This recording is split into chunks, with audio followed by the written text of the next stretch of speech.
कधी विचार केलाय का, या पृथ्वीवरून ह्या सजीव सृष्टीमधून जर ऑक्सिजन अचानक गायब झाला तर काय होईल? सजीव सृष्टीमध्ये या सर्व घटकांना जोडून किंवा बांधून ठेवणारा सगळ्यात महत्वाचा घटक म्हणजे ऑक्सिजन आहे.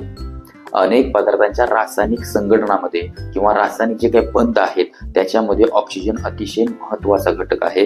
तो जर नाहीसा झाला तर ह्या रासायनिक घटकांचं जे काही संघटन आहे किंवा जे रासायनिक बंध आहेत ते कोलॅप्स होतील, नष्ट होतील.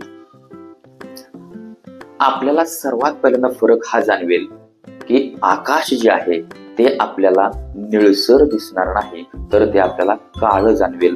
का तर स्कॅटरिंग ऑफ लाईट म्हणजे ज्याला आपण प्रकाशाचं विकिरण असं म्हणतो, ते प्रकाशाचं विकिरण करण्यासाठी ऑक्सिजन वायू महत्वाची भूमिका बजावत असतो. तर जर तो नाहीसा झाला तर या ठिकाणी प्रकाशाचं विकिरण होऊ शकणार नाही.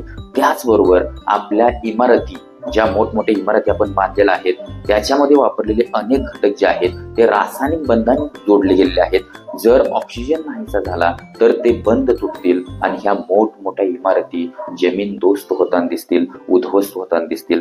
आपले जे काही मोठमोठे रस्ते आहेत त्यांना चिरा पडतील, भेगा पडतील, ते नष्ट होतील. त्याचबरोबर सगळ्यात महत्वाची गोष्ट म्हणजे आपली जी काही सजीव सृष्टी आहे त्याच्यामधील जे काही सजीव आहेत त्यांच्यामधील मेटाबॉलिक ऍक्शन, ज्याला आपण चयापचय क्रिया असं म्हणतो, त्या बंद पडतील आणि ह्या सजीव सृष्टीमधील सजीवांचा नाश होईल, ते मृत पावतील. मग त्याच्यामध्ये सगळे सजीव आले, सर्व मानव आले, प्राणी आले, कीटक आले, सर्व वनस्पती आले. याच्यामधून जगू कोण शकतो? जे विनॉक्सची जीवे आहेत, ज्या सूक्ष्मजीवांना, काही सूक्ष्मजीवांच्या जाती अशा आहेत ज्या त्यांना जगण्यासाठी ऑक्सिजनची आवश्यकता नसते. अशा काही जाती ज्यांना तसं वातावरण मिळालं तर जिवंत राहू शकतील. इतर सजीव या सजीव सृष्टीमध्ये जिवंत राहू शकणार नाहीत.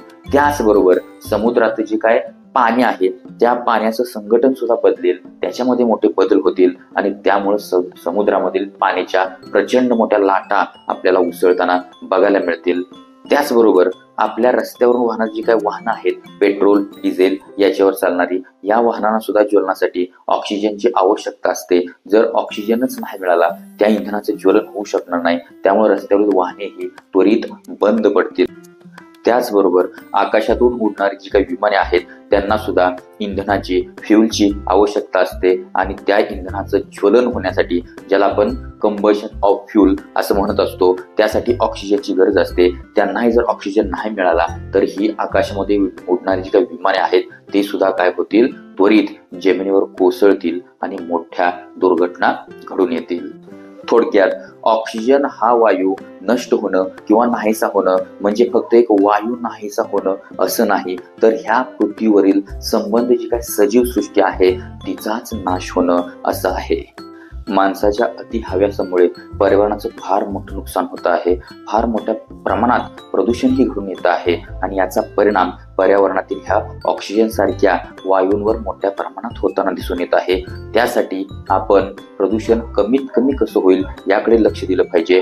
त्याचबरोबर वृक्ष लागवड यासारख्या संकल्पना राबवून आपण ऑक्सिजनचं संवर्धन कसं करता येईल याच्याविषयी सुद्धा विचार केला पाहिजे. कारण ऑक्सिजन संवर्धन म्हणजे आपल्या सजीवांचं, आपलं स्वतःचं संवर्धन आहे.